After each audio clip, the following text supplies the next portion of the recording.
Jim Anderson. I live at 4706 Swiss Avenue with my wife Sarah. I've been there since 1988. My wife came a few years later. It's a great neighborhood to live in. We love the area. There's beautiful houses, a lot of fun people, a lot of kind of entertainment things going on, a lot of close proximity to downtown. I've been there since 1988, as mentioned earlier. I'm the Neighborhood Association president, and I've done that for the last couple of years. The neighborhood is very unique in that it's called the Peaks Addition Neighborhood Association, but in that is also the Peaks Suburban Addition Historic District. Peaks Suburban Addition Historic District. And it's a great neighborhood. Let me explain a little bit about the details of the neighborhood. The neighborhood was founded in 1855 when the Peak family built the first brick house in Dallas. So this is really the oldest neighborhood in Dallas, the oldest definitely in East Dallas. It was developed in a period of about 40 years. In the 1860s to the 1880s, they were building big estate houses, and we have one of those large estate houses left in the neighborhood. Most of those big estate houses were subdivided for Victorian mansions and then a Victorian kind of neighborhood. So we went to a Victorian neighborhood. Then a lot of the Victorian houses and the larger estate houses were subdivided or demolished, made into prairie and craftsman houses. That was about 1910 to 1915.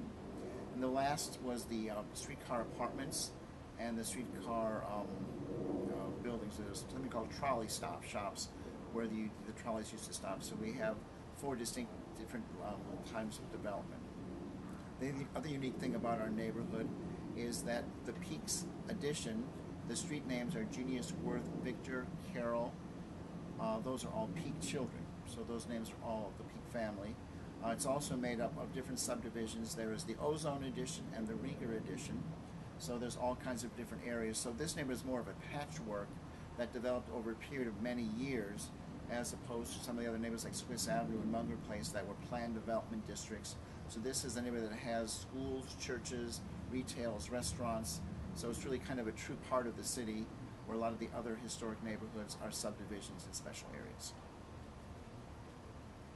And what brought you here to begin with? Why did you pick Well, I worked for the City of Dallas in historic preservation from 1984 to 2010. I moved into the neighborhood in 1988. I befriended a lot of the neighbors here. They had asked for my assistance in working to create a new historic district and kind of stabilize the neighborhood as an urban planner. And I got to meet a lot of the old-timers back in the 80s, and I decided this would be a great place to live.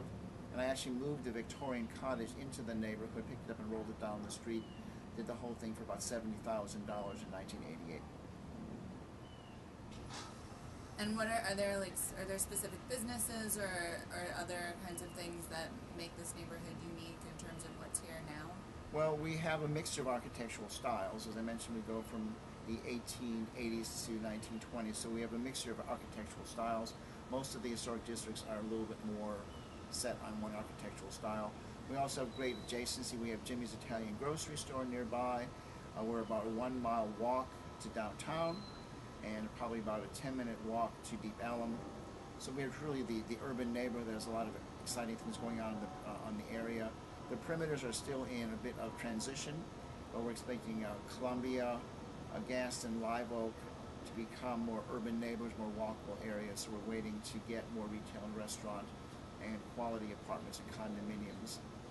Also in the neighborhood, new constructions in the historic district need to be compatible with the prairie and Victorian architectural style. So we have a lot of vacant lots that we're excited to get new construction in that would be compatible with the neighborhood. And do you know your neighbors? Know them very well.